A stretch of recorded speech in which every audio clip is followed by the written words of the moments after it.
Today's episode brought to you by Gnawbone Studios. Show, don't tell.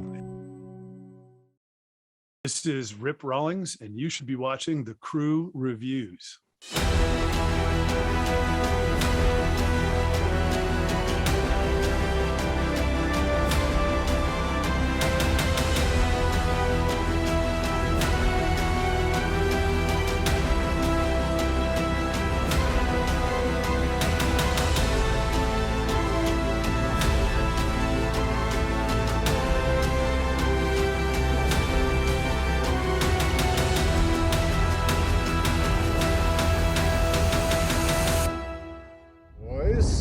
Look who's back on the show. Lieutenant Colonel Rip Rawlings. How are you, good sir? Fantastic. How about yourselves? Yeah, welcome. Good to be here. All right. So here we are. The Kill Box marks your second solo novel and the return of Tyce Asher, kick-ass Marine. Can you give our viewers maybe a little spoiler-free glimpse into the new story? You bet.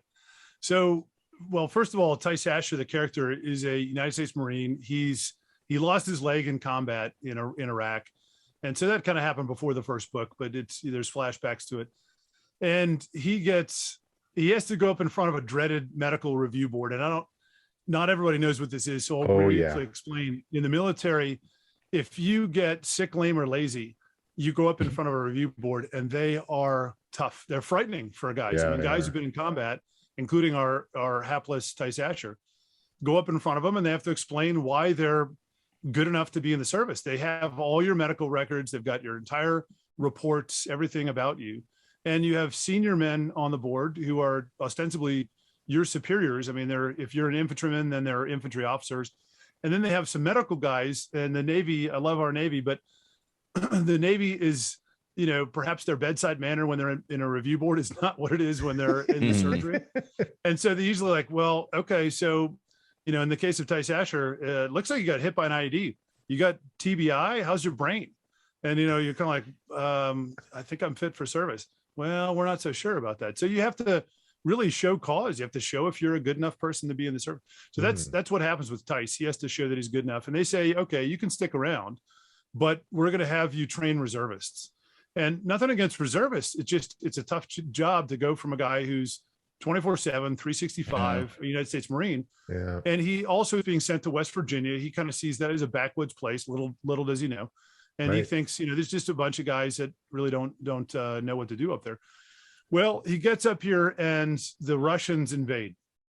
And maybe I should do a couple seconds on that. In the first book, in the invasion, what really happens is the Russians put together a supercomputer. And this all came from my time in the Pentagon, by the way. That was kind of my way to get quickly to war games that, we Rip, tell him how he put together the supercomputer, though. Well, yeah, in book 2, we explain a little more. So they have a computer already. I mean, there are some of the world's biggest supercomputers are with the military, and they do crunch kind of logistical and tactical problems. And so there's a Russian supercomputer. They send some of their guys to France and they buy 300 PlayStations, and they daisy chain them together. Now, the funny part about that is I did some research and that's been done. They've daisy chained PlayStations to make them into a supercomputer. No shit. It takes several thousand. I think I put like 600 in the book, but it would take a couple thousand. And you now have a supercomputer. So they send these Russian soldiers to go pick up some PlayStations. They put them together. It sounds far-fetched, but like I said, it's been done before.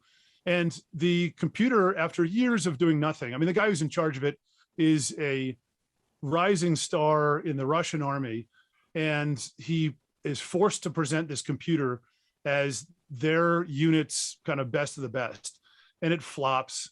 And he's sent to Siberia. And he thinks that's it for his career. But lo and behold, his commander in Siberia is like, hey, does this thing work? And he says, yeah. And he says, well, let's test it out. And so later we'll see more of what the computer did before, but it starts to churn out some stuff that's workable.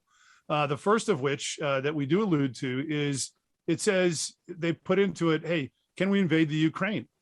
And this obviously occurred in real life, not with a PlayStation computer, but it still happened. And the computer spits out the data and says, any solution you try to plug into the computer that says invasion of the entire Ukraine will invoke a NATO response. So they try hundreds of thousands of variables, infiltrations, taking over parts of the country, maligning the government, taking over the government. They go through all of it, and it comes back negative.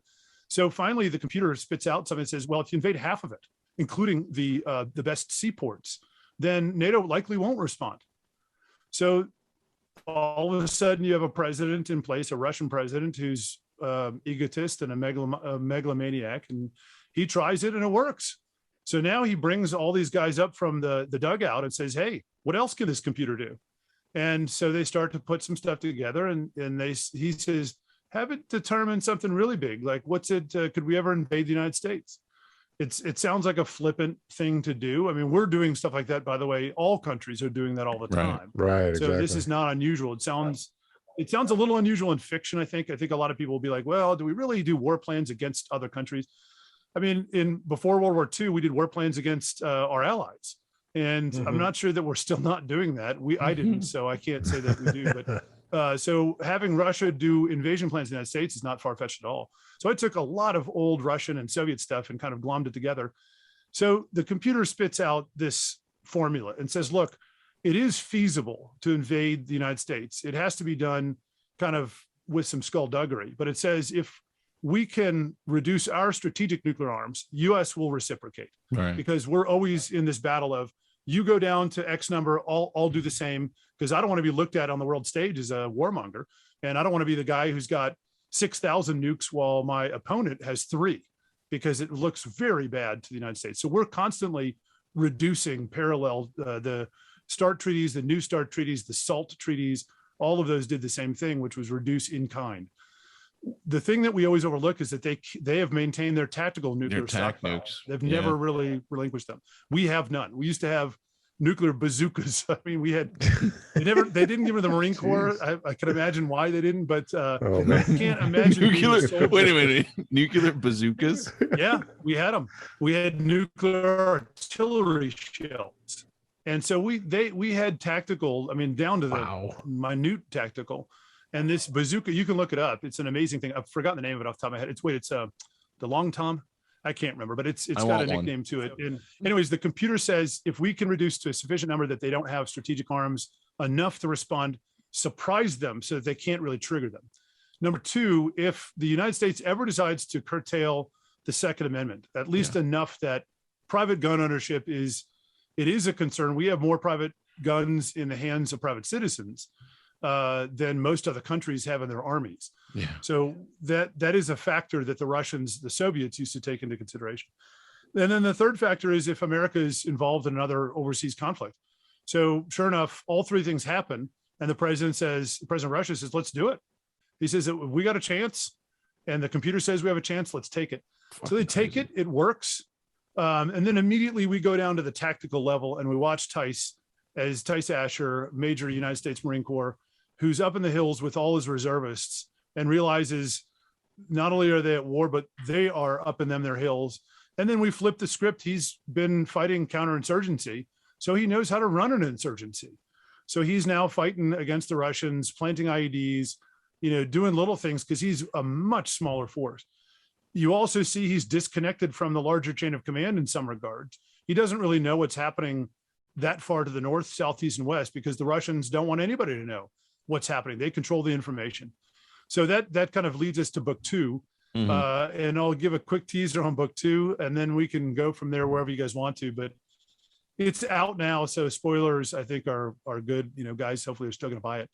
But the Russians are stymied by basically 2 quadrants. So the Eastern Army commander is this Russian guy named General Timkin, and he's not too much worried about the middle. They've pacified DC, West Virginia. So the middle states are not giving him too much of a hard time. But up at Fort Drum, there's remnants of the 10th Mountain Division. And then down south in the Carolinas, he's got the Airborne Division. So he's stuck and he's not sure what to do.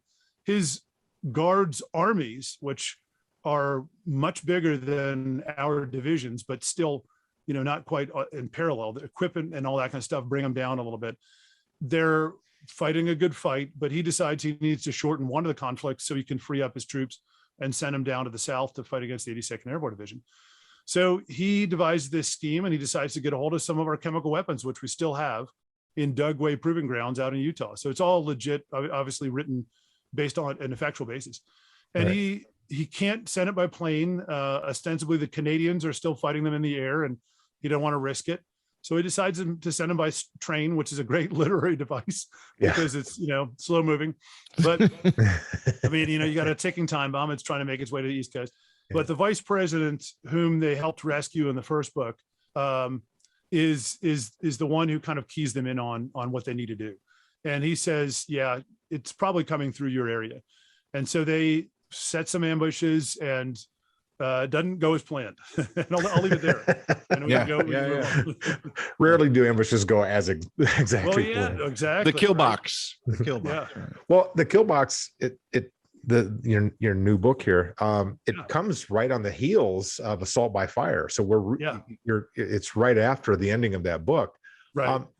With foreign occupation, the mainstay of the Russian incursion in the book, are there any game theory numbers tossed around at the Pentagon that kind of gives a glimpse into the American population in terms of what percentage of Americans would fight, how many would remain neutral, and maybe even those who would assist the Russians for some favorable treatment? Because I'm thinking along the lines of like World War II and some of the European theater Right. and how that played out. Vichy Oh, sure. French. Yeah. No, you're right on par, which is that's the fun part of writing this book, is that there's a lot of theory about it. Right. And the Pentagon goes through all of it. We count on uniformed services first. So if you're Reserve or National Guard, those are considered in the national defense for Northcom. Northcom counts everything. So if you're a unit, and this is relatively new, it's past 15 years. So while I was in the Pentagon, they kind of re-wickered the law and said, if you're a unit that is not downrange and not templated to go downrange in the next year, then you belong to Northcom. So 10th Mountain Division, while they're sitting at Fort Drum, sharpening their K-bar, their bayonets, and get ready to go out the hatch, they do belong to Northcom ostensibly to fight, any incursion or wildfires or anything else. And so that's taken into account into our plans. But that changes, and we saw it, you guys did too, when we deployed to Iraq and Afghanistan, and our rotational forces, active duty, were completely tapped out. Yeah. Yeah. And our reserve forces were tapped out, and our National Guard was tapped out. And, you go into Air National Guard, go into Coast Guard. I mean, we started to send all of those guys to missions that were usually done by active duty. So Guantanamo Bay was guarded for a while by Navy reservists and Coast Guardsmen. Wow. So yeah, a foreign war like we saw in Iraq and Afghanistan simultaneously pushes pretty much everybody out the door, and it relinquishes a lot of capability. We send all of the equipment with them. So in the book, what I like to do is have the Russians kind of comment on it. So they're like, well, these are a bunch of, washing machine or guys running washing machines and cleaning up the barracks. They're not frontline soldiers. We can mow over them. And they realize, I think they make a joke in one scene in one chapter where they say, well, how could we have a hard time right outside of DC? These guys are grave diggers. They just work in Arlington Cemetery. They're the old guard. Well, I served with the old guard in North Africa, and they kick ass. They're a good unit. Dude. Yeah. Yeah. I mean, it was funny to see these guys get off the plane in North Africa, because everyone is the same height. They all have their moonbeam, and all their gear is perfect. Our sergeant major turned to us because we were the in-unit. We were doing some special stuff, and he said, I don't think we're gonna have any trouble with these boys. I'm like, I don't think so. They're pretty locked on, man. So yeah, I think it would be as you would expect it, which is every unit, anyone who's got a uniform, if it's the giant professor down at the Citadel who hasn't seen a treadmill or a bike in 15 years, he's going to be up in the hills with a shotgun, a muzzle loader, and he's going to fuck you up. Yeah, he is. He sees it as his duty because he's got a uniform. And so I don't know, that's the fun part, is writing those guys, because there's plenty of books with the lean mean fighting machine, and Tyce to some extent is that guy. He's surrounded by a lot of warriors like that. Yeah. But he's also surrounded by some scroungy dudes that are kind of partly illegal to not so good. I love Blue. I love him. I've got a lot of comments on Blue. It's funny because I didn't know how well he was going to go over it because he's kind of a lunkhead. I mean, he's a lovable. He's not a fast guy, but he's an amazing sniper. I was gonna say he's I think everybody sees a little bit of themselves in him because they're not. Yeah. They're not in uniform, but they think that they've got some skill sets that might prove valuable. Well, and the other thing is Blue has also got a hell of a conscience, and so he's a sniper who grew up in just the kind of community that I live up here in West Virginia, where he plays football. He listened to his teachers, but not all of it stuck. And after high school, he's like, college doesn't hold anything for me because I'm just fighting to put food on the table. Yeah. So he kind of goes to work locally, but he's a giant mountain man. Right. And, you get the image. I mean, there's always A and B sides to my characters, and you get, some insight into kind of what he worries about. And it's, he doesn't know how to deal with women.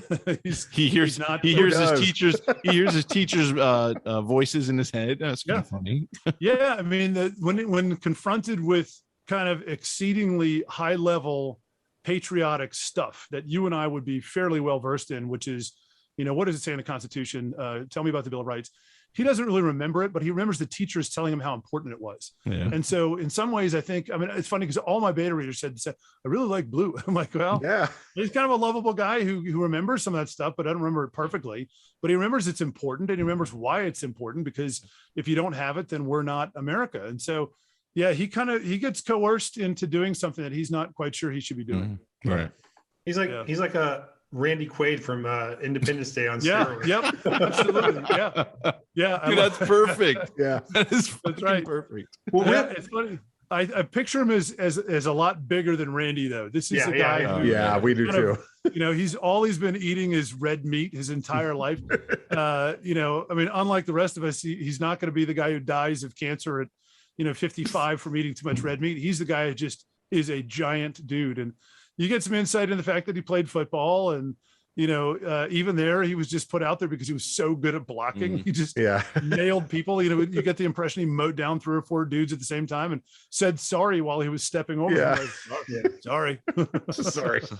Well, Rip, I didn't mean to break you. No. Last time you were on the show, we talked a little bit about Red Dawn. And after seeing that as a teenager, I couldn't help but always play out various scenarios in my head. Of a conventional Russian attack, because we all grew up afraid of the Russians attacking. Oh yeah. Mostly nuclear, but regardless. Yeah. But obviously you gave this a great deal of thought while plotting out both the assault by fire and the kill box, this Russian invasion. Is it a scenario you've been thinking about for years, or did it come about when you embarked on your writing career? No, so you're right on. When Red Dawn happened, I had a bunch of buddies this is when we were not in Virginia, we were in Colorado. And we used to play up in the mountains all the time. So mountains are familiar to me. And it was a gang of about 6 of us. And, it kind of waxed and waned who was there on any given weekend. But we all had BB guns. We all liked to shoot, anything that moved. And we all loved going to the surplus store and buying C rations. They had cigarettes in them. So we would buy the C rations ostensibly to get cigarettes. It's like, and then at the same childhood. That's ridiculous. Yeah. And we'd play war up in the mountains and just imagine what would happen if Red Dawn happened. So I think that was the nucleus of it. And then of course, you go off the real war and you see what it's really like. But then in the Pentagon, we do a lot of drills. We do invasion drills and we do our own. And so I think traveling around in West Virginia when I was in the Pentagon, because I used to come up to this area that I'm living in now, and I would hunt and fish and hike and ski. And so I did all the stuff that I like to do when I was up in Colorado. And, I started thinking about it because I was working on those plans in the Pentagon. And we can talk about this now because it's unclassified, but Site R is up in Pennsylvania, and it's the evacuation point. Think of the old Greenbrier. Do you remember? You guys have all seen about the Greenbrier. Right. That was the place where the government was supposed to go to. Yeah. Site R is where the military reconstitutes itself. When I was in the Pentagon, I had a classified duty, which I can't talk about, but it was, your family's all going to die and you're going to go over here and you can't tell them anything. Coup stuff. Yeah. Secret Service does it as well. Yeah. It was really bad coup stuff. So I was the nuclear officer for the Marine Corps while I was in the Pentagon, and it came with some very interesting duties. You did have to do a lot of very interesting work, but it did open your eyes to a lot of stuff. So sobering. Yeah. Very sobering. It was very sobering. We can talk about some of this. We used to do drills, and the drills included, how to react. One of my duties was to train the commandant, because the commandant, anyone who's served in the military knows that junior officers have to serve as officer of the day. Yeah. Non-commissioned officers serve as the duty. And so they carry a pistol and, have to march their post. But senior officers, 4-star service chiefs, service chairmen, have to stand in for the chairman as the duty nuclear person. Right. So that if the balloon goes up and they can't get the chairman of the Joint Chiefs of Staff, then they grab the guy who's in the hot seat, and he now is the one who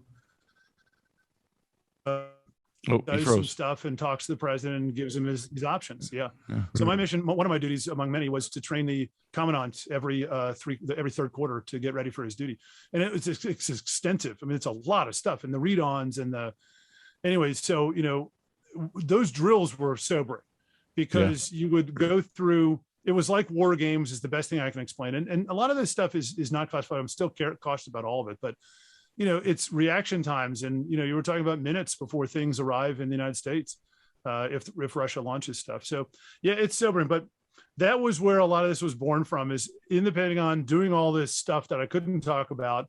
And then coming up into the mountains of West Virginia, considering what it would be like, what would my family do while I was doing stuff that I can't talk about? And how would it be? And what would we do if the Russians actually showed up? So, yeah. Well, so Tyce Asher and his soldiers, they're forced because of limited supplies to fight an overwhelming occupying force using guerrilla tactics. It's similar to how we fought the British when our country was young. Absolutely. Or how the Afghanis or the Iraqis fought us. Yeah. So did you have the latter in mind? Their tactics, their objectives, their resolve, their patience of those living under an occupation when you were crafting the battle scenes and the characters in Killbox? Yeah, it's twofold, because you have to calculate what civilians will be doing also. Right. And so during an occupation, there's actually kind of this graph that shows how slowly, as an occupier brings on goods and services, citizens will turn to the occupier because they're providing. And so that, in the book, we're just in the second book, we're over the rumbling explosions and taking out bases. And we're now into where the Russians are starting to provide some services. So civilians are kind of slippery. It's a little tricky to tell if this guy's going to be loyal or not. Right. It's also tough to tell who in the military is going to be loyal and who in the military is going to do the right thing. In the book, Tyson, his 150th Cavalry, which is the West Virginia National Guard, are loyal. They don't have any missions from higher headquarters, but they do have a direct line to the vice president. And so he can't see everything. He's moved up to Canada, and he's trying to stop and help and do some things. But, I did it on purpose. I did in book one, when I first wrote book one, I think it was 10 chapters of what was the most boring kind of scene setters of what the invasion looked like. And it was fact-based. It was all right on the money and all boring as shit. So I said, don't write the boring stuff, Rip, which you don't. So I ripped out 9.5 chapters of it. Ooh. And what you have in Assault by Fire is about a half a chapter where you get the people and what they do about the attack. Yeah. Right. And so I templated where they would hit and who the Russians would attack and what the invasion would look like, what losses the Russians would incur, what would be the trigger points for us to actually fire nukes? What would the decision points be? I even templated in days, how long would it take for, anyone in U.S. authority to say, let's launch. I cut the head off the snake. So what you can do when you're writing both sides. So I wrote the Russians sent in these Q ships in book one that were undercover, and they went immediately for the Pentagon, the White House, and the Capitol building. And, I hate to say this, but if you look downtown in DC, we got all our eggs in one basket. I mean, you even got justice right there. It's so funny.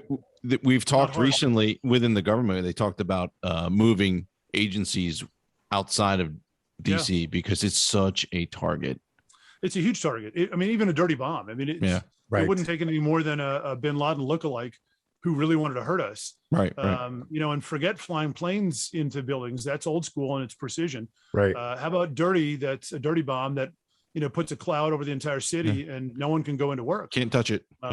Nope. Yeah. And I tell you, we'd lose a tremendous amount. So yeah, that's what I did. I mean, I did it through the eyes of the characters, which is way more exciting. And I learned that mostly from Mark Graney, which is a lot of boring stuff, is just plain boring. Hey, with characters developing in each book, do you have in your head kind of a red line in terms of whether or not you risk the reader's wrath killing off a well-liked character versus being true to the story and showing the realities of death in a brutal stand against a foreign invasion? So kind of where do you stand with your writing on that? Well, so you have to have some skin in the game. I think it's not interesting to the reader if everybody is a superhero. They all wear these flowing capes. And by the end of the book, besides a couple scratches and bruises, all of your lineup on the good guy side is unscathed and the enemy is, in a smoking hole. So, but I mean, this is why you guys are like the actors do it. It's a fine line. Obviously there are some characters that are relatively untouchable unless you're doing some finale. Right. But besides that, I think it shouldn't be. I mean, you have characters in my book. I have, I don't want to, I guess I won't say who, but you get a character who gets in this book in Killbox who gets their arm blown off. You get a character who's very, very sick and, we're not sure in the book if he's going to make it. You get a character from the first book who's kind of not a frontline character, but he gets killed in this book. Actually two, I'm sorry. Who both get killed in this book. And, so yeah, you do risk some ire if you're killing off people that are too important. But I don't think it would be very interesting if only the Russians were suffering casualties. Right. That's okay. That's okay. That would be okay. Well, stay tuned for book 3, because I've even thought about that, which is what happens when Tyce has to go reconcile with his leaders and they say, you've lost a lot of guys. Are you sure you're the right guy for this? Damn right. So, I mean, if you tie up, if I've tied up the numbers from book 1 to book 2 and Tyce has lost and gotten a lot of guys wounded, we would fire Tyce. The military would say you can't do that. But obviously, when you're fighting on your own soil, and it's you kind of need everybody. All hands on deck. I stopped reading the first book when in this one section when a couple people were listed in the casualty. You guys all died. No. I did not. I was not in there. That's right. I forgot Chris doesn't die. Somewhere I'm still fighting. No, he turned. He's with these two guys. You're fighting in a Tom Clancy book, so shut up. I am.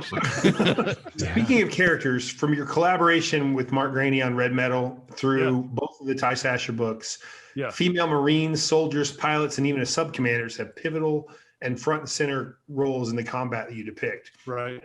As someone who grew up around and lives each day with women who exhibit the best traits of humanity, that's very strong, brave, resourceful, I think you write them tremendously well. But my two-part question is this. Did your military experience compel you to bring attention to this massive, sometimes overlooked contribution of women in service? And does your wife give you a lot of feedback or input into how you portray them? No, and kinda. I had a bad upbringing in the Marine Corps in that I was only in infantry, reconnaissance, and FAST, what I think most civilians would consider special forces units. So FAST is a fleet anti-terrorism security team. The Marine Corps only recently got into special forces, so we're kind of deciding how to code things. So it's still a traditional unit to some extent, but it gets special ops training. Right. So all of those units, the Marine Corps are, and to the most part still are, all male. So I only had females under my command twice. The largest unit I ever commanded was a battalion that's 1,200 men. I had 1,200, God bless them, 18-year-olds that were the bane of my existence every Friday, Saturday, and Sunday. Boy, could they get in some trouble. But so I had females under my command when I broke my leg as a young lieutenant, and they sent a young reconnaissance officer, and they sent me to run the stats shed on the rifle range. Like, hey, you're broke, so you got to go sit somewhere. This still deals with guns, but isn't gonna, you're not in a position that you're going to be too far away from troop leading. And I had to run the stats shed, and it was about a month. And I had 2 female computer technicians, and the rest were male. And I had 2 infantrymen who were my least well-behaved. And I ran it like an infantry unit. So we cammied up every other day. We did, when they weren't working, I put up, little dry erase boards, and we did mortar calls for fire and drills. We did 9-line calls, really? how to call for close airstrikes. I checked out weapons from my armory and made them do assembly and disassembly drills. And by the time we were done, the female gunnery sergeant from the 2 young female Marines that I was in charge of, called me and said, "Hey, what did you guys do?" And I said, "Oh, I just ran the stat shed for a month." And she goes, "You have so supercharged my 2 computer techs. They want to see if we can do more cross training." Like, yeah, awesome. I mean, anytime. So I just treat them like grunts, and it seemed to work. But the second time was when we had the FET team, which is the female engagement team in Iraq. Right. And that was a team of 8 ladies who were just hard charging gals. They picked ladies from Motor T who could, lift a 7-ton tire. I mean, these are just tough. So I don't know. My upbringing in the Marine Corps was kind of not, it wasn't very good background, because I was around exceedingly tough ladies or not at all, Yeah, right. Now on to the second part. My wife she's one of my beta readers.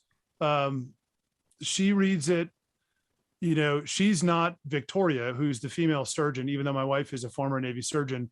Yeah. You would think that would fall in line evenly, but it doesn't really.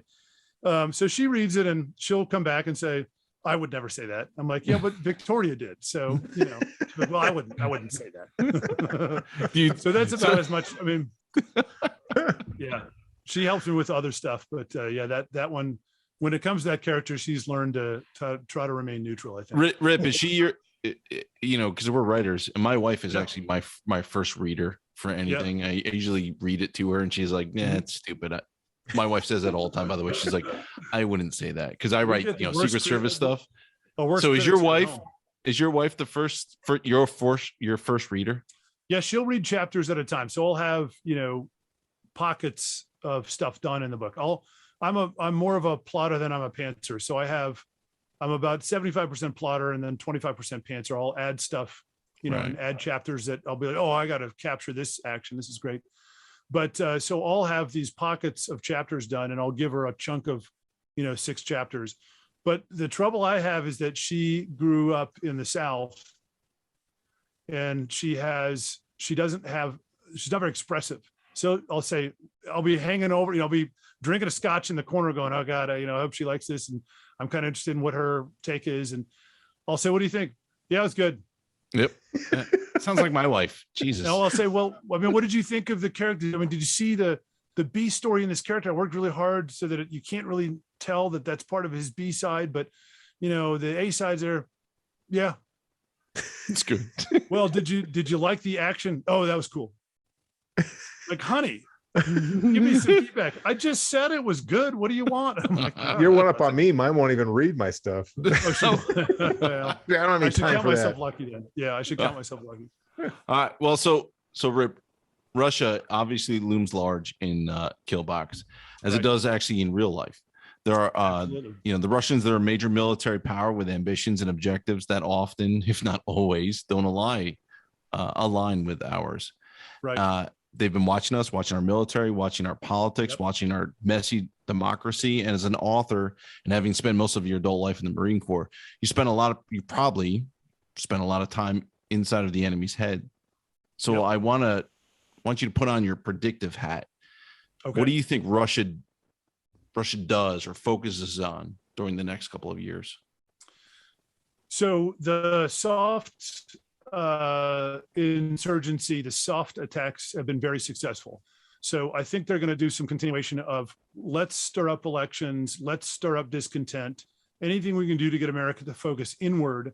They know that from reading our history books, that World War I, World War II, we will turn inward so much that if there is a conflict somewhere else in the world, we won't be involved.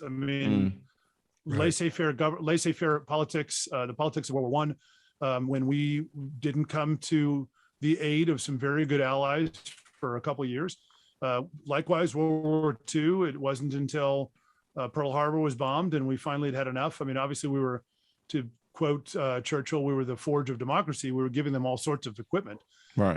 which is one of our strengths, is that we're able to produce stuff. We're able to make manufacture a lot of weapons. But I think that they can stir up trouble elsewhere when they see us, confounded and befuddled at home. So what I would expect the next 5 years is for them to continue to try to put a rift between the American people, so that we fight ourselves internally so that they can gain some advantages overseas. And it would be something, the advantages would be something as simple as what we wrote in Red Metal, which is, rare earth metals, oil pipelines. They're already starting. I have a book pitch in December that wish me luck. I've got a book pitch in December with a bunch of new characters that deals with, I think, some really cool stuff, conflict zones around the world.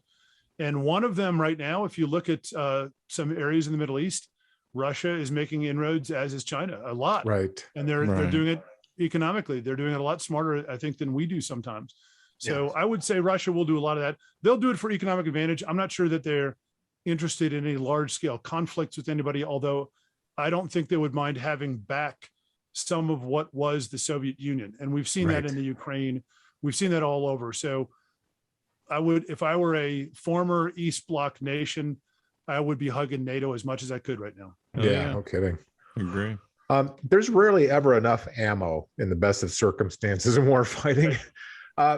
So if we take the similarities with the kill box and assault by fire, we apply that to real life USA. And let's say that in real life, we go through this scenario where we have a massive invader, either China or Russia. Right. How long do you think we could put effective fire on the invaders before those types of supplies run out? Okay. I mean, fantastic question. You guys are way in this. Not long. So that's something I put into the book directly, which is the ammunition stocks that we have inside the larger bases, because they're all consolidated. We don't have them too much out in the woods like we used to. Yeah. And those are primary Russian targets. They will seize the larger bases immediately. They will cripple our aircraft. They will seize our ammunition stores. In the book, they seize the Second Amendment it hasn't been repealed, but there is a bunch of mass murders that happen, Americans versus Americans. And so they are starting to collect up assault rifles and other things. So a lot of that is private gun ownership is coming out of people's hands. I speculate a ton of people would bury that shit in their yard and would still have it. So that's kind of what, the fun part of the book is that there are weapons out there, but a lot of citizens aren't willing to give them up because they're not quite sure what's going to happen. And they're not quite sure they want to join the resistance, so to speak, because they're too busy putting food on the table. Yeah. And so, they're in competition for the same type of ammunition. I put that in the book. Also, the start of the book, there is a couple chapters where one of the lead characters, Step Sergeant Diaz, is tasked by Tyce Asher to go out in the hinterlands and quote unquote find me some ammo. He said just as much as you can. Right. And she gets in a firefight, but she hasn't found much is the answer. So how long would it last? Not as long as you think, a couple months. We would stockpile and hoard. But what's great is that if I had written this 10 years ago, even 4 years ago, people would be like, oh, Rip, there's so much ammo out there. Oh my gosh. Yeah. Good luck finding that shit. I'm putting now. your book down because you wrote this stuff about, I went to a gun show last week and there were guys trying to sell it by the thousands of, in boxes of 1,000. And, I had to put your book down because it talked about an ammo shortage. Look around. Yeah, dude. You ever been in a firefight? 1,000 rounds goes away real fast. Oh, yeah. Well, and that's the fun part. I wrote a few scenes like that where they have, 2 belts, a total of 64 rounds of machine gun ammo. That's it. Well, that's once we're out of it, then the 50 cals don't do anything anymore. Yeah. So that's like 3 seconds. Paperweight. Yeah. It's fun to do that when I'm not revealing the whole thing here, but so the kill box gets enacted, Tyce Asher is the one who gets put into a kill box. A kill box is it's a 2-dimensional on the ground, grid, and then 3 dimensions above it with air. And if you get an enemy, really what the intent is that the U.S. builds a kill box, then seeks to put an enemy into it or traps them in it. And really, you're giving the enemy a choice of different ways to die. Right. They can go north and get clobbered by, your fixed wing aircraft that are carpet bombing. They can go east and they've got some fixed forces. They can go west and artillery is clobbering. And, so no matter which way they go, they're going to die. So Tyce gets put into a kill box in the book and he has to use everything. He's got to use all the ammo that he has. Right. And so, yeah. So when you leave the book, and obviously there isn't, I'm alluding to a third, but at the end of the second book, he's pretty much out of Schlitz. He's used everything he owns. Yeah. It goes quick. It goes quick. Yeah. Well, the Russians in your books and in real life have a pretty thick playbook on the U.S. With a lot of knowledge of both our strengths and our weaknesses, and you cover this masterfully in both books.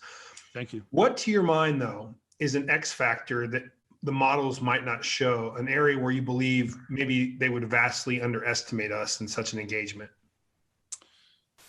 Well, so that's a good question. I think that the Russians would have, in the book, I've already kind of pre-baked it into it, is that they're underestimating everybody that's left behind. So I went through in book one, a bunch of the forces, kind of a short list of who was deployed to kind of stop Iran. And the premise is that Iraq has been somewhat stabilized as it is now. And now we have to redeploy because Iran is basically saying, we own half of Iraq. So you have kind of almost the same thing that the Ukraine and Russia experience, where Iran says we want to take over part of the country. So at that point, the Russians see nothing besides, maintenance men and the bands and gravediggers back in the United States. So their first or their initial underestimation just comes from that, which is this is the 10th Mountain Division, but the cream of the crop of the 10th Mountain Division has been deployed. These are guys who pop positive on drugs. These are guys that are going to the brig for, doing something bad. And so they're going to be pushovers. So that's, I think, the first thing they would do, which is to say these line units are what they're supposed to be on paper. There was a great quote that came from a German officer during World War II who said the biggest problem, I'm sorry, no, it was a defector. I'm getting this wrong. It was a Russian defector during the Cold War. And he said, the biggest problem that we have in our war games in templating your United States forces is that you never do anything that you say you're going to do in your manuals. So you write these manuals and then you just wing it. And we've studied your history. We've read everything about all your conflicts. We down to the last platoon in Vietnam and Korea, but you never ever do what you guys say you're going to do. So I think those things is that they would underestimate our tactics. I don't think they usually really believe that Americans can kind of figure things out and wing it. But that's one of the beauties of the United States is that you've got just people with every different background from every, different religion and color and creed and, sex and nationality. And so you have people who bring everything to the table. And if you listen to them as a commander, it was a pleasure because I had guys from everywhere. And they would say, hey, sir, what if we did this? And you'd be like, that's a good idea. Let's do it. Let's do it. So I think those two things are the things the Russians underestimate. One, the second and third line units are not that bad. They can still stand up and they're still patriotic and they're still going to die for this piece of ground. And especially because mom and dad are over the hill.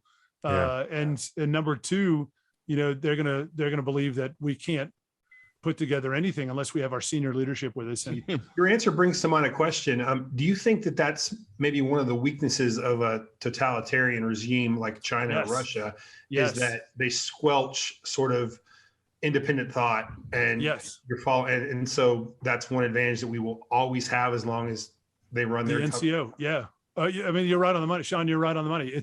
We call it the strategic corporal in the Marine Corps, is that we believe that corporals can make very strategigic decisions. It's also they can make very dumb decisions as well. But they're 19. It's a fine line, Rip. It's a fine line. Yeah. It just depends. I mean, it just depends on the guy. But officers can make pretty boneheaded decisions. Oh yeah, easy. It doesn't take it. It's we are magnanimous in our stupidity. But so I think that we are in a real fear factor right now. Especially with China, because China in the past 6 years have revamped their entire force. You guys, this is scary, and you can tell where some of Red Metal 2 is going to go. But let's talk about this for a second. They have reinvigorated their NCO Corps and are now promoting based on merit. Now, you might think, well, weren't they kind of doing that before? No. If you were related to anybody who was in the Central Committee, you were going to make general. Your competence mattered not. They now have a battalion level, and I think it's brigade 2 battalion level exercise annually, like Red Flag for the Air Force, like the what's it called for the Army up in Fort Irwin. It's a graduation exercise. We call it CAX. It's Combined Armed Exercise in the Marine Corps. I've just forgotten the name of the Army version of it, but every battalion gets evaluated and they get a very fair on it. I mean, sometimes scary evaluations where they go, this part of your command is terrible and this part's not working. And if you went to war today, this wouldn't work. We got green across the board when on second guess is what I did when I was in command. We kicked ass, but of course they're sending the Chinese units through it now, and they're literally promoting them based on their performance. That's frightening. We don't want them to do that. We want them to be, vacuum the decisions up to the highest level. We want to be able to fight them and cut the head off the snake. They're learning, and they've learned how to form a new modern force, and it's scary. Let's keep a foot in fact, not so much in fiction. Okay. In the wake of the terrorist attack on the U.S. forces and Afghan nationals that killed 13 service members, Lieutenant Colonel Stuart Scheller Jr. posted a very public video on social media expressing criticism of senior officials handling the withdrawal from Afghanistan. I'm just curious. He was a Marine. Yep. Or he is a Marine. You were a Marine. Yep. He's active duty. What are your thoughts? What are your thoughts? So I served with Stu in Afghanistan. I'll comment on Stu's character in combat. It was impeccable. He was a great officer, and he did his country proud, and he did all the things that, we expect our officers of Marines to do, lead his men into battle and do so with courage and do so with skill. And so that's Stu in a nutshell downrange. On the other side, I will say, I think there are better vehicles to get across your point than to make political comments while in uniform. And I really believe that. So I understand why he's a lightning rod right now and why people are excited to hear from a uniformed officer. I understand why people are excited that he's kind of giving up his career. He's in the brig. Yeah. His replacement served under me in my command. I know his boss. His boss is a peer of mine. And so I know exactly what's happening, which is, they gave him a lot of chances and they said, hey, we understand you're upset and we understand you've got some personal things that you're dealing with. And we understand that, you've got some of the guys that got blown up in Afghanistan. Right. But this is not the right way to do it. I know because I heard him talk about it on one of his videos, and I know through back channels kind of the discussions people had with him. And the discussions were very, matter of fact, which is if you do it again, you're going to get a written reprimand, which will end your career. And a week later, he has another video and 3 more posts on Facebook. I know that he also was warned, if you go on the social media one more time, we're going to have to throw you in the brig because this is sedition. You are a uniformed service member. You can't, if you're out if he did this all in shorts and a t-shirt, he wouldn't be in the brig, but he'd be in a lot of trouble. Doing it in uniform, though, is the same in some regards. I want you guys to kind of think of it this way, as if I, in uniform, while I was in uniform, said, follow me into the White House. We're going to take this thing down. We're going to burn it down. And that's, Stu said that, we're going to burn it down. So at that point, I'm sure his leadership said, well, you're going to the brig.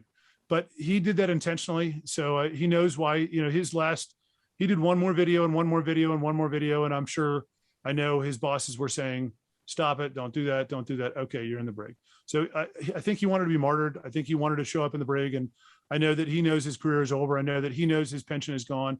I know that he knows that his next step is politics or something else. And to make a name for himself, he's going to step up and, be that guy who was thrown in jail. But the problem I have with a lot of it is that's not a good platform. I'm not sure I'd give a lot of respect that I respect Stu. I respect the hell out of Stu. He did some stuff in combat that, I'm not clear to talk about, but he kicked ass. He did a great job. But I do not respect him in uniform saying the things he did. That's not, he doesn't have a right to do that. It's written into our bylaws. It's written into our UCMJ that says you can't do it because it's seditious. People will follow you. Your unit will follow you. And we've had that happen. It was called the Revolutionary War, where we had guys on both sides. And we don't want that ever. Yeah, no kidding. Well, hey, we've brought up Red Metal too several times. Is there anything, is there any more about that you wanted to mention to the viewers about what they might be coming up? China. Shocker. Yep. Shocker. Yeah, shocker. Mark and I are talking about, I think, a spring trip. Fingers crossed. It depends on COVID and a lot of stuff, but to Asia, to way out west, Western Pacific, to get some eyes on some things. And we've got a lot of stuff kind of preformed. But one thing that he taught me is that it's so much more enjoyable to go downrange and look at the places you're writing about versus Google Earth or whatever. Yeah, sure. And get eyes, because the flavors and the colors and the smells and the sounds and the noises are so much different than you perceive from sitting in your bunker, looking at Google Earth. Right. So I think that's when Mark has been very busy. So he's been able to do a lot of stuff, here and there. And I've been very busy trying to get this book finished and out and that kind of stuff. So we're just now starting to go into overdrive, if that makes sense. Overdrive is next spring. We're just starting to get into drive, which is we're taking the template we have, we're scrubbing off chapters that we don't like anymore. We have quite a few chapters already pre-written that he or I wrote that we said, hey, let's capture that one because I'm on a roll. And so we've got this skeleton, and the next step is to put some real muscle on it. Cool. We're excited. Ooh, we can't wait for that. You guys are awesome. Yeah, it's gonna be great. We've got so much good stuff in it that it's like we're itching to get at it. It's just we've got so many other projects. So is your working title Red Metal 2, or do you have something else? I had something else. I'm not going to say it because I was voted down. And so a lot of the time, as you guys know, as writers, that you may have some input on your title, but the editor and the publishing house is the one that has the final say. In some cases, there might be a book that's just recently been published that, there might be a title that's been published recently that sounds the same or is the same. And in that case, they say you need to wave off that title you love. So the last thing you want to do as an author is do what I did and fall in love with a working title. That's so true. Well, if you guys do take that research trip, I do have one suggestion. That's a 3-man support team. You're going to need a medical person. I'd love it. That'd be great. And I think there are bears in China, so there might be something. Come on, guys. Come on out with us. That'd be awesome. That'd be fun. You once again survived the main portion of the interview. All right. Cheers. Congratulations on that. Thank you. And now we go on to ruining your career. And I'm up first. Here we go. Yes.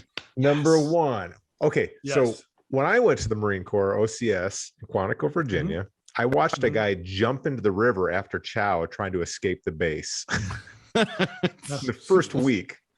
What was the craziest thing you saw or witnessed at Marine OCS? Well, we had some crazy stuff. There was some stuff that I don't really want to talk about. That was, that was kind of a shame, to be honest. So other people's plights when it's that sad, you don't really want to get into. I smuggled a radio in. What? So I had, I had it, and it never. It was like World War II in the Gulag, captured by the Germans. I had it tucked into my pillowcase, and they never found it. So I had a little radio. Oh my gosh. It was a tiny radio. Yeah, it was a tiny radio, and it had little earphones. And I would pass one down to my bunkmate. You're on double-decker bunks, and I had my bunkmate was a former Michigan football player. He was huge. Orion Hayes was this guy's name. His hand was like as big as my chest, and every time he would like roll over in bed, the top of the bunk would earthquake. That was like 10 feet in both sides. I'm like, hey, stop moving. But I would pass him down. It was like, literally like what was it? Hogan's Heroes. I would pass down this little wire, and we'd stripped it down the middle. You know how you can pull apart. And he would put one in his ear, and I put one in my ear, and we would tune in and listen to Wolfman Jack up in DC. We listened to the what is it, 101.1, the classic oldies rock, right? And then 94.7, which is 80s rock. And so we would listen to that and just fall asleep, thrilled that we'd gotten one out over on the man. That's brilliant. Because when they tossed our rooms, I mean, everything was everywhere. I don't know how you could have survived that. Oh, it was a full op. It was a full op. Yeah. I don't want to know where you put that. Well, we didn't even let anyone else in. We didn't even let anyone else in the platoon know. All right. Number 2. Should serving in the armed forces be compulsory for anyone running for high office? Oh, that's a good question. I thought you were just going to say compulsory. In that case, well, no. Kind of, maybe no, but I don't think so. I don't think for that. So let's do the first part, which is I've worked with a lot of compulsory militaries downrange, and including Germany, and I love our German partners. It's just they have a real hard time because keeping people in line becomes 90% of their day. I mean, being a battalion commander in California was hard because there's drugs and ladies on the beach, and there's amazing bars and surfing. Yeah, exactly. There's enough distractions as it is. Imagine taking guys that don't want to be there. They have no reason to be in the service. Yeah. I like the fact that, one of the threats we would always give to the military, to our guys was, hey, you chose to be here. If you don't want to be here, get out. If you're belly aching and moaning about something, leave. I don't need you here. Nobody made you do it. Yeah. Yeah. No one made you do this. So you're not getting paid that good. And if you don't like it, then get out of here. It's all volunteer. But on the other hand, for public office, it is a shame to be led by people who have no idea about the military. And I'm not talking about anyone in particular, but we do get quite a few, senior people who have no idea. Zero. My favorite story was being on a flight with a group of people that were, when I was in the Pentagon, we did a lot of stuff with staffers, and we had a group of staffers who were really nice guys. They were very senior placed. I can't say the office because that'll kind of dime them out, but they were all PhD types, who'd been in government for, I don't know, 5 or 6 years. So they were younger than me, but they were more senior in the government. And we were on this flight, and we stopped to get something. We landed someplace, and we were talking things over, and they said, "Rip, have you ever thought about going to college?" And I said, I've got a master's degree. I've got 2 undergraduate degrees. I've got a minor degree. Like, what? Oh my God, you're going to make general. I'm like, not necessarily. Why? They're like, well, it's just so impressive to see military guy who's gone into. I said, well, I'm an officer. I mean, at the time, I think I was a major. I'm a major in the Marine Corps. It's taken me 12 years to get here. And they're like, well, I know, but more officers really ought to, consider college. My God. It is literally a prerequisite for every officer in the military to have a degree. Yeah. And they go, what? They go, no. Did you know that? Did you know that? They said, I had no idea. They said, well, gosh, where do you guys go? I'm like, everywhere. I mean, wherever you went. Yeah. I'm like, my boss was a Harvard graduate. He's got a master's degree. And, so I'm going through the list and like, but so I don't know. It's a shame to see how little they know. Yeah. So, I don't know. Hey, Rip, that's just not, you're talking about staffers. Right. So, these aren't elected positions. Right. These are not even elected positions. But I've had elected officials, me not personally, but have said, you don't end up like that guy or that girl, meaning military or the Secret Service or whatever. And just what? I dealt with it, enough of the guys who are around the elected officials to know how the elected official thought. And so, the opinion isn't that far. The apple doesn't fall far from the tree. It's a shame. Would it be good if it was mandatory? I don't know. It may not. I mean, I think you do learn a tremendous amount of humility, which is you do learn that there's bigger, tougher, better, smarter guys than you all around you. Yeah, and if you ever get this big ego and say, well, I'm the best and the brightest and the smartest and the top, someone's going to come kick your ass and say, no, you ain't. Now, go do your job and go get your shine box. Yeah. Yeah. That was a good reference. Yeah. All right. So I'll throw this out there as my third question. And all right. Have you met any real life characters in the hills of West Virginia that would make great additions to your fighting force in your novels? Yeah, there's a kid, and he's going to make it in the next novel, who is working on a construction crew. I met him because the construction crew is doing some stuff on our house, and he got in some trouble, and his dad kicked him out of the house. He's from another state, and the judge said, "Hey, you can go, kind of, work in bondage down in West Virginia for these construction crews, or you can go to jail." So it's this, I mean, we used to say you could go to the Marine Corps, right? You can go to the Corps, or you can go to jail. In this case, so this guy's he's a young man who just doesn't know a lot of stuff. It's funny to hear him tell stories where he's like, well, back a long time ago, this is how what I used to do. It's like, dude, you're 18. The socks older than you. Yeah. And so in some ways, I think that archetype is really a fun one, is that having a kid who thinks he's more than he is, who isn't, is definitely a character that I want to put into a book, because he's a lovable character. He wants to do good. He thinks he's better than he thinks he's a top dog, and he has no humility. He has no idea that he is a pipsqueak compared to all the other soldiers and troops around him. I loved seeing that in the Marine Corps. It was an archetype I was very familiar with. You get a young lieutenant who's happy-go-lucky and thinks he knows everything, and then you got these captains going, okay, and then you hear their comeuppance comes eons later. It's like 3 months later, and they go, "Hey, sir, did you hear what happened to Second Lieutenant so?" "No." "Oh yeah, he's strapped to a tree, shaved his head, left him out there naked for 3 days." And what? Hold on. What's the safety part? Rewind back to naked and tied to a tree. So yeah, is there any video? So the comeuppance for some of these guys is really terrible. I mean, it's fun because you're in their court the whole way. Yeah, but you kind of want to see them get knocked. Well, normally in the lightning round, we, it's all sort of flippant and fun stuff, and the hard hitting stuff is left out. That's what I was expecting. Yeah. But since you're a Marine, I thought I could go with the hard hitting stuff right away. Fair enough. What year did you graduate high school, by the way? 89. Okay, so you're right around me. I was 88. So you should get this one. This understanding. Is it true? The Bengals, flock of seagulls. Hey, close. Is it true that the title of your first novel had to be changed from Assault with a Deadly Pepper? There is no truth to that. No. Okay. Working title. I went through a ton of iterations on the first book, and I gave Gary, my editor at at Kensington, a list of about 10. And I said, "Hey, did any of these work?" And he said no to all of them.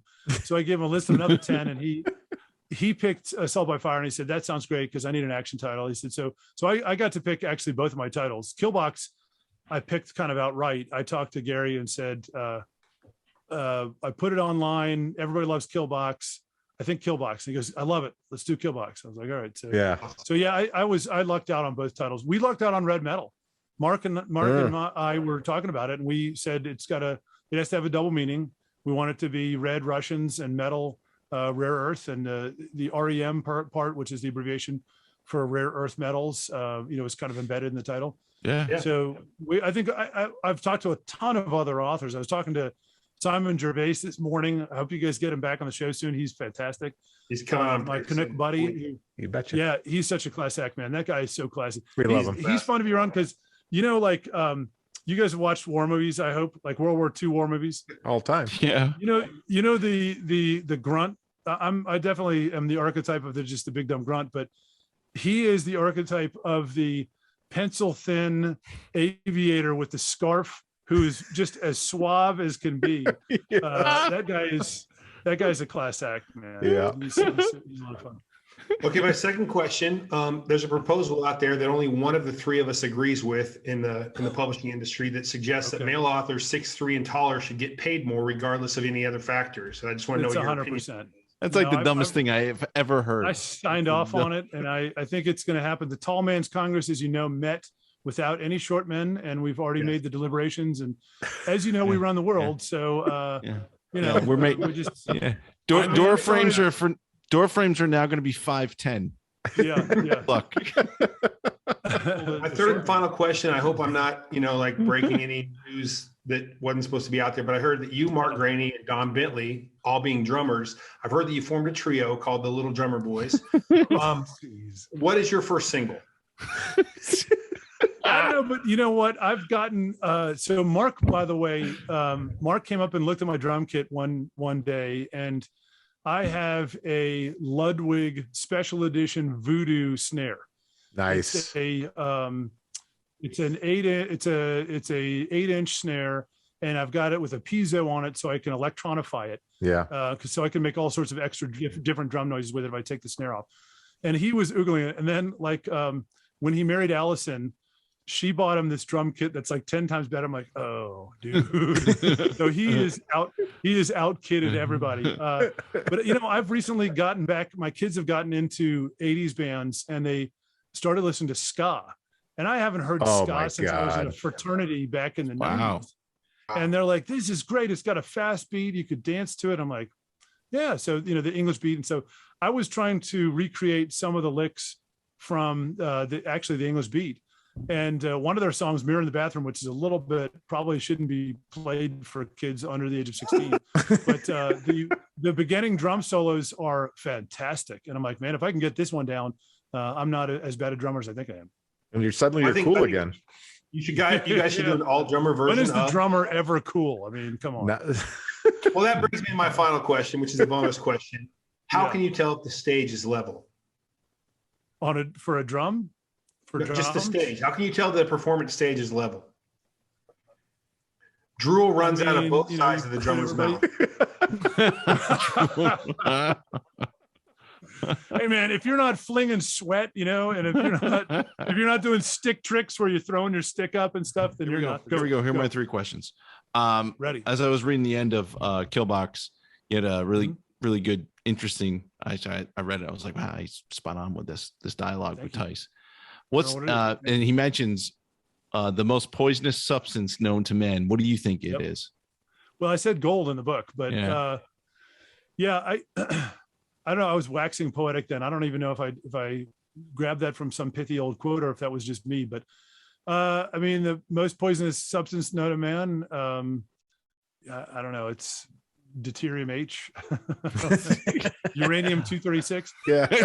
Right. In the book, it's gold. I mean, I think the problem with money is that it corrupts people, and I think that the greatest thing about realizing that early in your life is that you're not chasing dollars. So. I mean, none of us are in this profession to make a ton of money until we make a ton of money. So, while we're still at lead status, kind of thinking about what it will be like to be in gold status, I can say that I think, absolute power and absolute money, obviously the 2 most poisonous substances. Right. Totally agree. So you're never not a Marine, right? Correct. So when's the last time you used a blade hand gesture when talking to your kids? I just this morning, an hour ago. 15 minutes ago. I use it all the time, and you got that wrong, Chris. Dude. Oh, please do it. No, you got to tuck that thumb in. You got to. Oh, all right, yeah. Hey, listen up. Here's how this is going to go. 3 of you have 15 minutes to get the bunks made, and we're out of the house. Am I clear? Move it. Go. So 10 years old. And then there's knife, that means get moving. Then I got to prison tuck that radio. Yeah. Well, I love the fact that your kids. Oh my gosh. I love that your kids are more immune to any Marinism than your troops were. Your troops, yes, sir, moving out. Oh, your kids are like, Dad, not working. That's yeah. No. They know all your tricks. Yeah.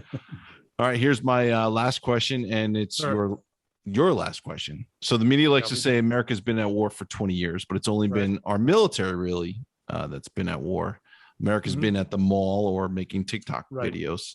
But can you envision, so this is a little bit of a serious one, but can you envision a scenario that drags our entire country into that war mentality other than what you just wrote? So I think fighting a major superpower would be all in because there's no other way to do it. Right. All of our allies would be in. And so propaganda machines would roll up. And so the big ones, China, Russia, Iran, North Korea, those would be very big wars. I think we forget that the smaller wars take more effort in some ways and cost more money. Yeah. So, the shorter World War II, the shorter World War I, a tremendous amount of blood, tremendous amount of treasure, but it's over quickly. In respect to what we've done in Afghanistan and Iraq. Afghanistan and Iraq was peeling the Band-Aid off slowly. It was awful.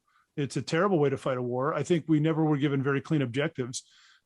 People keep comparing it to Vietnam, and I think it's an apt comparison because you are in a quagmire and you're looking to your political leadership. I mean, when I was in the Pentagon, I got to see all of our own dirty mail as well as a lot of our enemies' dirty mail. But, you're looking to the political leadership to give you concrete things to do in order to ensure that you're succeeding, because you want to be able to balance it as a leader. And I don't think we've been able to do that very successfully. And I blame military leadership too, because they are the ones who need to talk to the president and say, what do you want us to accomplish? Okay, well, it will take us 3 years and we need this budget. If you don't give it to us, we won't be able to win. And if the president says no, then go up in front of the press and say, I am now quitting, and then get into civilian gear and say, I'm not happy with the way that the decisions were made. Right. So I don't know. I think that major powers is what gets everybody in. Otherwise, we do a lot with what Democritus intended. The Athenian government, let's face it, during the Peloponnesian Wars, did the same thing. It fragmented itself. It had a hard time consciencing committing atrocities. So it did what democracies do, which is doubt their actions.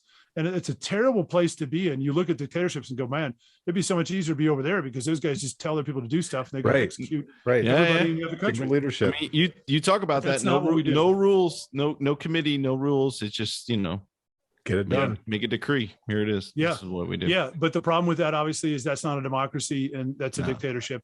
The problem with it is then we make tremendous mistakes, massacres happen, a lot of bad things. So it's flawed. It's hard to deal with.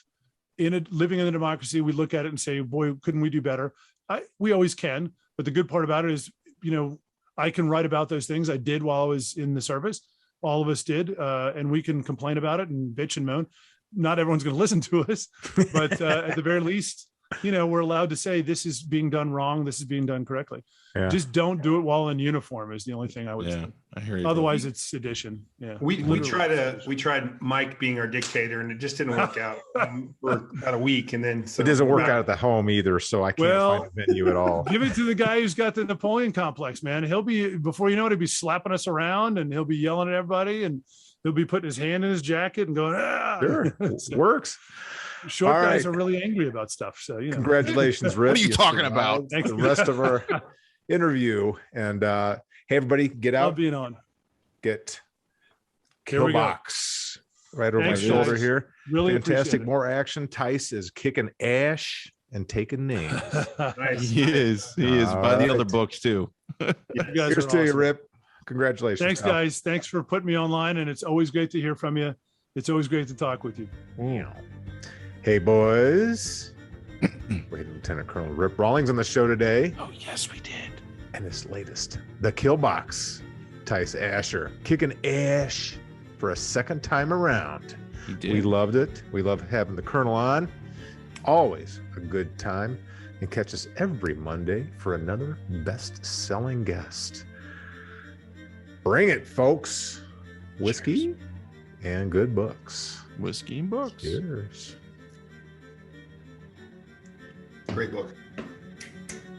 Great time.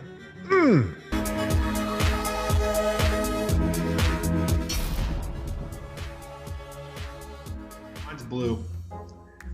Just like my balls.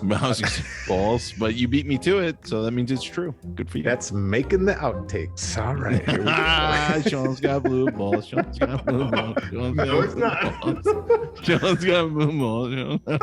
Oh, shit. I'm going to say in the middle of Sean's got blue balls. Oh, my God. Nothing sacred. That heard something thump against the desk. All right. Hey, boys. Those weren't my balls. What? Spider-Man's got blue balls too. All right. And this list, Asher Tyce. The Kill Box. Asher Tyce. What do they call him? Yeah, Asher Tyce. Asher Tyce. Yeah. Tyce Asher. Yeah, dyslexia. The dyslexia crew reviews episode. Done almost. All right. Take meow.